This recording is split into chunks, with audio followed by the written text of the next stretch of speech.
Нощен живот, клубове, бързи коли, животът, който всеки иска. Обичаме да се надуваме с фалшивия живот, който всеки здраво стиска. Отдавна къщата ми не е дом и за това казвам, че съм дерен гон.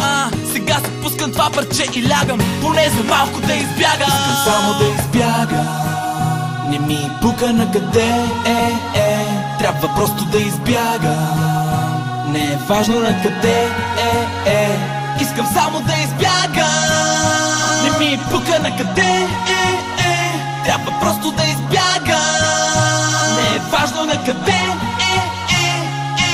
Спомням си, имах възможности, които пропилях, създадох нови, понеже се наложи, но все пак успях. Спомням си колко пъти попадах в грях и за страхът и някой ден да не стана като тях. Но ето че се случи, сега съм нещо като прероден. Забравих за страха и любовта ти в един и същи ден.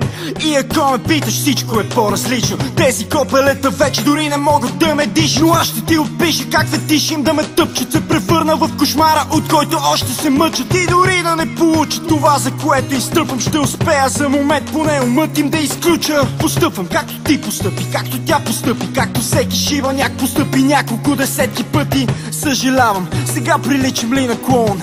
Заявявам, че съм вече деден гон. Искам само да избягам, не ми пука на къде трябва просто да избягам. Не е важно на къде искам само да избягам. Не ми пука на къде трябва просто да избягам. Не е важно на къде И все пак, това е пътя, по който съм поел. Те ми казват, ще ти вземем това, което си отнел, но не могат да ме пипнат. Сплетен съм в тел и ако ти си Кейн, браткото, аз съм Азраел.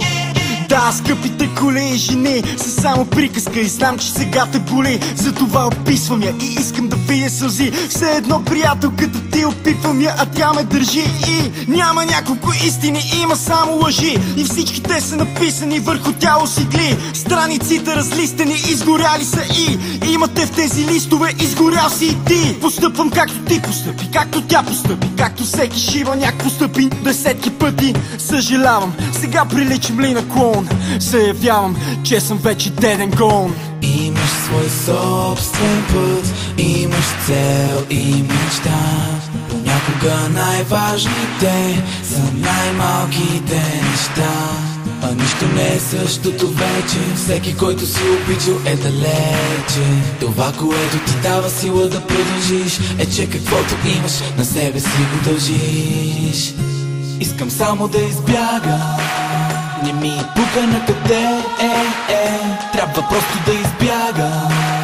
Не е важно на къде искам само да